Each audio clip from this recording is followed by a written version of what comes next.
Welcome back to Top Cut for our Gym Challenge League Cup for first one for Reg H, first one for 2025 season. I'm Dennis Geisler, with me Nicholas Stavrakis for round one of Top Cut, top 8. We have our 8 competitors, and the first one, this is a real fun one for you guys. Brandon Davis and Michael Kelsch. Again, Michael Kelsch right off of a top 4 performance in the World Championships. But he's about to get a taste of the SoCal Special, the Brandon Davis size fam. Brandon running the Armor Rouge, Indeedee Female, Abomasnow, Ursaluna, Gallade, and Hydreigon. Michael, as we saw earlier, Dragapult, Sneasler, Electabuzz, Volcarona, Rillaboom, and Primarina. Nicholas, what do you think of these teams? What do you think of this matchup? I think that Brandon has a really good chance of taking it. We're looking here at their teams, and we're wondering what all, Michael has that he can do against it. It's tough for Dragapult and Sneasler to touch this team, and that's so much of the damage. As I saw in the game earlier, at least, I was casting it. Yeah. But as we've seen earlier, there's so much that it's that those two are trying to get done, but it's hard to do anything to Indeedee specifically. It has so much against these two. We can get the leads from each of these teams. Brandon with the Indeedee Armor Rouge, Michael with Dragapult, and Primarina. Well, it looks like Brandon will probably get Terra Grass Armor Rogue, and unless he wants to get, because he needs to get that away from Primarina. Yeah, no Wide Guard on this Armor Rouge. It's Trick Room, Protect, Armor Cannon, Expanding Force. You'd imagine Brandon obviously wants to get that Trick Room up as soon as possible. Then on the other side, that Dragapult. Choice Banded. It's actually going to be the Armor Rouge switching out turn number 1. Into Abomasnow. This is what I'm excited about. Abomasnow with that Snow Warning, getting that Hail up. Oh, I like this guy so much. We're going to see the turn 1 Terra as well. It's going to be, that's Brandon's. Going to be the Terra onto the Indeedee. Changes it to Fairy type. Will make it immune to the Dragon moves the Dragapult might want to use, but it is now able to be hit by Phantom Force. And instead it just goes for the U-turn. It resists it now instead of being super effective, which is nice for Brandon. Yeah, it was a good call. That will pivot out the Dragapult. We'll see what comes in here. Primarina and Indeedee are both left to move. It's going to be Gortrum. It's going to be Rillaboom, who will reset the terrain, which is really important. And that's always the difficult part of the size span matchup. How do you keep the Psychic terrain up in a matchup like this? Hyper Voice comes out. Not a ton of damage on either of these Pokemon, and Trick Room does get down for Brandon. What can Brandon get done during this Trick Room? Do you have to switch out the Indeedee now? I think that's probably ideal. Yeah, it looks like he's going for that. And then, see, does he... Oh, what he select? I was wondering if he was going to use Energy Ball because of the terrain onto Primarina.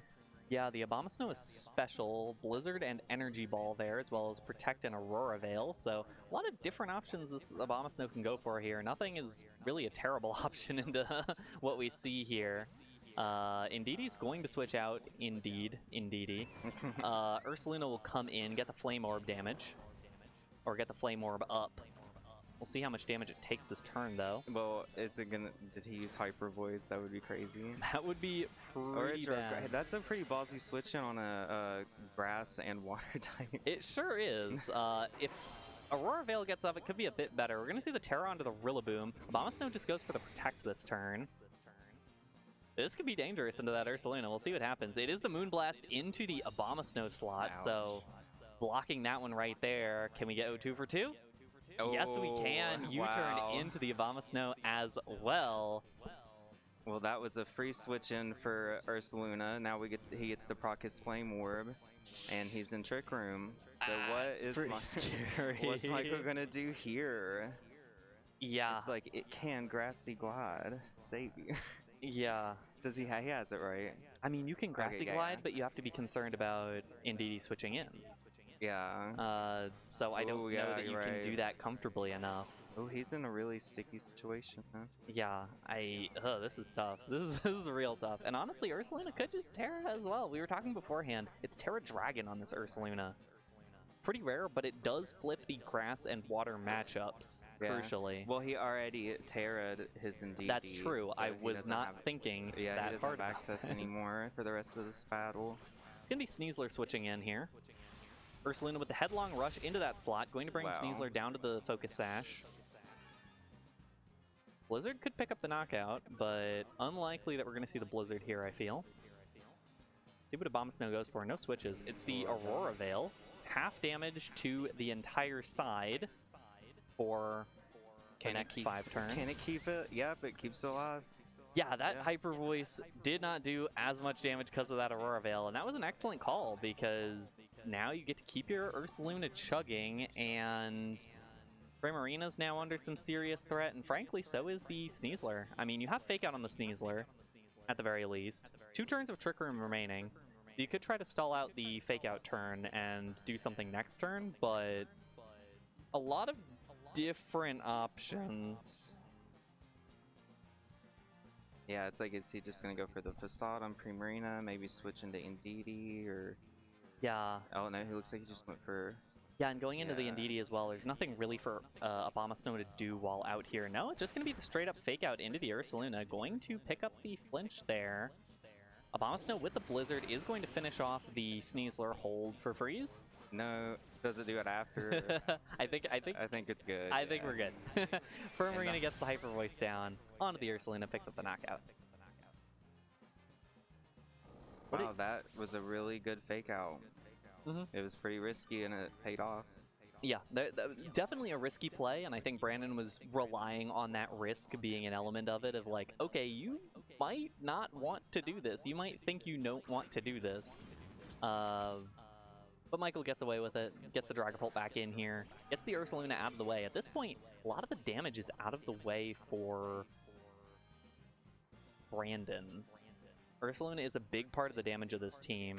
Indeedee is not going to do very much damage. No, it's like, is he going to have to switch to the size spam mode to take care of this? Well, and the big thing here, whoever picks up the next knockout is going to be at a pretty big advantage because they will also get the terrain advantage for the rest of the battle. Armourouge protects here. This could be a really good spot for Abomasnow. Abomasnow gets the Blizzard off. Will it pick up the knockout on Dragapult? No, barely, not enough. Ooh, and it gets the freeze. Everybody cheers. There's a lot of excitement from the crowd on that one. The Hyper Voice does not go into the Armourouge, gets blocked by the Armourouge. Abomasnow takes barely any damage, and Dragapult is frozen. Crazy play there. And that, I don't want to say it's a big decider in this game, but that freeze is going to be real important. Okay, but now the Trick Room is over, so things could switch up. Trick Room is over. That is very significant for Michael. I mean, your Dragapult can unfreeze at any moment. It's just I don't remember what the odds are. It's just the same odds every single turn.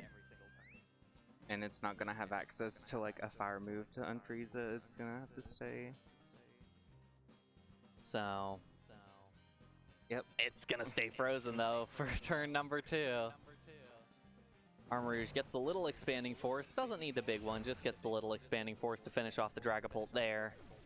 Baby expanding force picks up the KO. And I think we'll finally see that energy ball out of the Abomasnow after the Hyper Voice. Does some good damage to Armourouge, but not going to pick up the KO. And there is that baby energy ball. Let's see. Oh, ooh, our special defense queen. Not enough to pick up the Primarina. Indeed, very specially bulky. Does get the Citrus Berry, get a bit of that HP back. And you do have to be a little bit concerned if you're Brandon. These are still... How concerned do you have to be? I'm going back the other way. I don't think you have to be that concerned. In any case, I think there are some worries for the rest of this battle. Now you know... Okay, so the Rillaboom can't switch out and switch back in. Yeah, so you can bring in the Indeedee, set up the Psychic Terrain, no more Grassy Glides, no Fake Outs. no grassy terrain for the rest of the battle. You can feel good about that. The question is, after that, how do you find... I guess another energy ball will knock out the Primarina. Yeah? It looked like it was right. But Primarina will go first. What's it got? Yeah, Primarina will go first. It has Moonblast and Hyper Voice. It doesn't do anything to Abomasnow, I think is the problem. Yeah, I think a Moonblast would be ideal, but who knows with Aurora Veil. Yeah, with Aurora Veil, it does not. It does not come close to picking up that knockout. We're going to get the Psychic Terrain coming in, and Didi switching in on that Armory slot. Primarina goes for the Protect. And it is the Wood Hammer out of the Rillaboom. I like that decision. You need to get the Abomasnow out of the way, but it's going to be tough. It's going to be tough to get enough damage there. Okay, yeah, because now it's the NKO range from its Moonblast from Primarina, but now we've got Follow Me back into the equation. So yeah, and like he's Aurora Veil does fall off. Will be the Protect from the Abomasnow. It might be a Trick Room here from the Ndidi, might be the aim. We'll see if there's enough damage here to prevent Ndidi from doing that. 13 HP remaining. What's this Primarina got? No, Ndidi just goes for the Psychic. Trying to finish off the Primarina, doesn't have enough damage to do that. Drops the special defense, not going to be that meaningful. And the Moonblast into the Abomasnow slot. And now you do have the opportunity, if you're Brandon, to use another redirection move, or to switch in or out Ndidi again. This is dicey. There's not a lot of HP remaining on Brandon's Pokemon here. Like, this is the definitive turn, it looks like. This really might decide things. Barring a couple of Protects that stall out a turn, this could really decide this battle. Rillaboom still has the most HP of anything left in the game. For all of Rillaboom's issues in this metagame, it still does enough damage here, especially with the Aurora Veil down now. Oh, it's getting down to timer. He's got to make it now. Okay, he's been like thinking of a bunch of stuff to do. Okay, we switch out the Abomasnow, so then Armoroad comes back in. It's the Wood Hammer into the Ndidi. No redirection. Ndidi is gone. And let's see what the Primarina goes for here. Will probably take a Moonblast, probably will not take a Hyper Voice. It's a Moonblast, and it doesn't take it. Yeah, it's good enough. It's strong enough. And that leaves just the Abomasnow remaining. Abomasnow will come back in and get the snow back up, but I don't think it will mean anything because I think it is still the slowest thing on the field. I think Wood Hammer... no, Wood Hammer won't knock it out. The defense is boosted. But the Moonblast almost certainly will. Let's see. Okay. Primarina will Protect. Ooh, that might not have been a good play. Let's see what happens. Does that have a fire move on Rillaboom? No. No. The problem is just I don't think... Ooh, oh, 1 Invisible HP Sash. Invisible Sash, indeed. Looks like he's going to need this freeze, probably. I think so, and I think it still won't matter. Nah. And it won't be the freeze. That's going to be the game, and it looks like he's going to forfeit. Yep, game number 1 goes to Michael Kelsch. That was a real fun one. Yeah, we were totally wrong about our prediction there. A little bit, but to a degree. I mean, Michael found the advantage not through the Dragapult and the Sneasler, which both got kind of diced up, but got it through Primarina and Rillaboom. Yeah, they put in most of the work in that whole battle. And I think the big thing was that Brandon, especially once the Ursaluna was out of the way, just simply did not have the damage to deal with Primarina and Rillaboom. The thing about Psyspam is that it's so linear that if you try to switch out, if you try to make these weird side plays, one, you're kind of slow because the game goes long enough that your Trick Room expires, and two, you're just switching out so much that you're not able to just have the linear, I am an Ndidi standing next to an Armarouge, the Armarouge is in Psychic Terrain, uses a big expanding force, hits for a ton of damage. I don't think Armarouge... I think it's Armarouge. I think you're correct that it's Armarouge. I will continue to call it Armarouge. I mean, it's red. Oh yeah, sorry. I just read I think it is Armarouge. Yeah, it's spelled Armarouge. We'll find out in the anime. I know. But Armarouge didn't use an attack that game, did it? Oh no, it used the baby expanding force. Yeah, once. it did get that pickup with that. But that's the problem, is that if you're not attacking, you're not winning the battle. Yeah, and unless you're running Perish. If he's going to be using it, he needs to. It seems like he's going to need to prioritize his Trick Room again. Not setting that second Trick Room really cost him that match. But it was also, there was not really an opportunity to do it. I guess the Indeedee could have done it, but that turn it used Psychic. Yeah. And I guess now you know that that's not going to finish off the Primarina. Slightly different leads here this time. For Michael, it's the Dragapult and the Primarina again. For Brandon, it is Indeedee and Abomasnow this time. So we'll get the snow up immediately as well. And Michael, unlike a lot of teams this format, doesn't have any weather. No Torkoal, no Whimsicott Sunny Day, no Pelipper, no Tyranitar, no nothing. It's just the snow this game. And Brandon's got to feel pretty good playing against a weatherless team like that, because you know that your Blizzard accuracy is not going to get overwritten. You know your bonus defense is not going to get overwritten. You know your Aurora Veil is not going to get blocked. That's always a really scary thing when you're playing snow. Yeah. You get the U-turn out of the Dragapult, and yeah, Choice Band Dragapult, yeah, that's a lot of damage. It's like, by the way, that is Choice Band. That would have probably picked up the knockout outside of snow. That is insane. Oh yeah, I didn't even think about that. That's even with snow. Sneasler comes in. Okay. Moonblast. Ooh, will this pick up the knockout? Yes, it will. So no Aurora Veil, that's huge. That is really significant. If Indeedee gets the Trick Room up, this is pretty important still. Okay. But the problem is that now, I think you have to be worried about Rillaboom coming in. Is the problem. If you bring in Armarouge, you can click Expanding Force, but you have to be worried about Rillaboom coming in. If you bring in Ursaluna, the problem here is that you don't have your Flame Orb up yet, which isn't the worst issue in the world, but... and the Ursaluna is Terra Dragon, so it's like you can dodge Primarina's water, but then you're not dodging. Then you're weak to the Moonblast, yeah. So you could follow me and Terra here, but you're probably going to want to stall with Protect to get your Flame Orb. Yeah, you could just go for the Protect and then attack the Sneasler here, or go aggressive. Looks like Brandon's going aggressive. Yeah, he could do maybe like a Helping Hand, raw, like... let's see. Oh yeah, he's doing it. Okay. Gonna go for that Terra Dragon. This is really cool looking, the Terra Dragon on the Ursaluna. I've obviously never seen this before. No, I haven't either. It's just a cool looking guy. It makes sense. Okay, it's gonna be the Earthquake from the Ursaluna. It will do a bit of damage to the Indeedee. Brings Sneasler down to the Focus Sash and does over half to the Primarina. And Primarina's items are very interesting. Does get the Citrus Berry proc again. And Primarina with the Moonblast. They did not call that. Wow. Into the Ursaluna. Doesn't pick up the knockout. Indeedee with the Psychic into the Sneasler. So the Ursaluna does stay standing. That is important. The Sneasler is gone. And it's going to get its Flame. It will get the Flame Orb, but now it means it only... I think it only takes, what, 2 turns of Flame Orb? Yeah, that's gonna be pretty close. cutting it close. If they could stall with Protect, but I don't know. I mean, you might only need 2 turns. 2 more attacks could win this game. For Michael, or for Brandon, excuse me. It is the Rillaboom coming in here. Yeah, so now we have Fake Out to worry about. Ooh, and that is the problem. The Fake Out is available. And then the Grassy Glide after that. So you might have to switch out the Indeedee, switch back in the Indeedee. Wow, it seems like Michael has really good control of this turn. Brandon's going to have to really come up with like a plan to take back control of this battle quick. Yeah, might have to do something a little bit wacky. I mean, I think best case scenario, you do something a little wacky. Worst case scenario, the wacky thing doesn't work.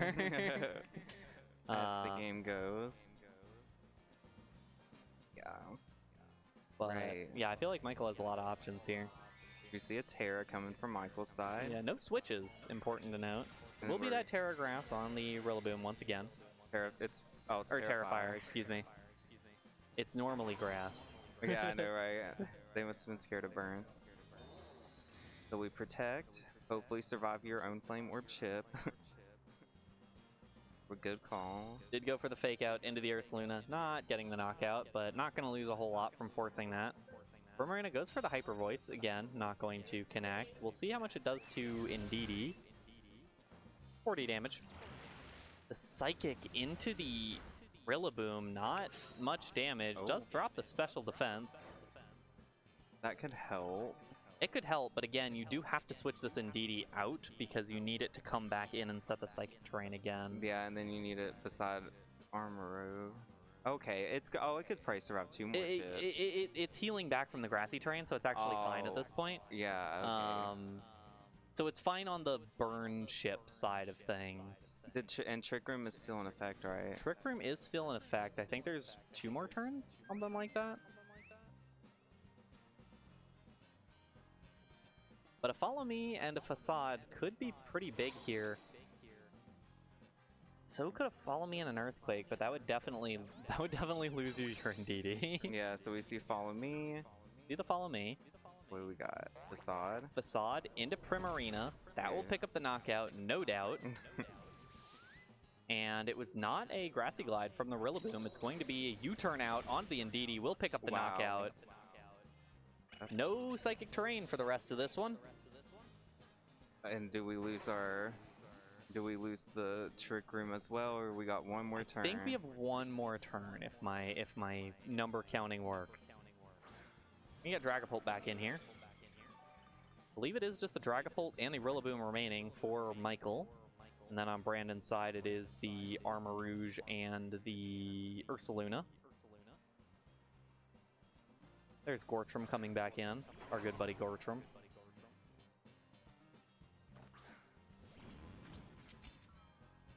This turn is important. Trick Room's still up, so I think that means it has to be the last turn. It's behind the player cam, unfortunately, but I think it's the last turn to Trick Room here. Yeah, and they have the fake out. It's like you can double protect, but then you lose your Trick Room. Yeah. So it's like you're almost gonna have to just like either call the fake out, figure out something, yeah, or just go for all out. Go for the 50-50 on the fake out potentially, because you have to assume the fake out's coming into the Ursaluna, right? It would be more standard, yes. It would be a really hard read if it was not going into the Ursaluna. Oh, she's running out of time. What do we do? Okay. It is the fake out into the Ursaluna. He didn't protect. Michael does pick up on that, just goes for the quick fake out there. Question here, what does Brandon do with the Armarouge here? Dragapult moves last, does not have a protect. Maybe Expanding Force is not enough to pick up the Dragapult. And that might just be it. Phantom Force out of the Dragapult will be the fastest thing next turn. The snow stops. I believe the end of Trick Room is nigh. Yes, and he cannot protect his way out of Phantom Force. Return to normal. Yeah, he goes for the 4th. And that'll be it. Michael Kelsch with the 2-0 victory in our top 8 matchup over Brandon Davis. He will move on to the semifinals. What a set that was. That was a really fun one. Brandon really had a lot of openings in that set, going between the Psychic Terrain, bringing in and out Indeedee, having so much damage on the Ursaluna, but Michael just played towards his outs, and especially that Rillaboom. I've been kind of low on Rillaboom today because it feels like it's mostly good as like, okay, if there's a Psychic Terrain setter, you bring it in and then Psychic Terrain's gone and you get fake out and it's like, yeah, there's some fun. Those are basically all it does, but it was doing some real damage. It was getting some real work done. This one, especially him having this Terra Fire mode is a little bit different. Still Assault Vest, still everything's normal, but having Terra Fire, I think that really like helped him in this matchup. That protected him from Armarouge being able to do fire things. As well as the Blizzard, yeah. You're not going to worry about Blizzard. Like, really good call. Was that really like won him he chose the best Terras both games. Yeah, absolutely. We're going to take a quick break on the other side. Semifinals. Don't go anywhere.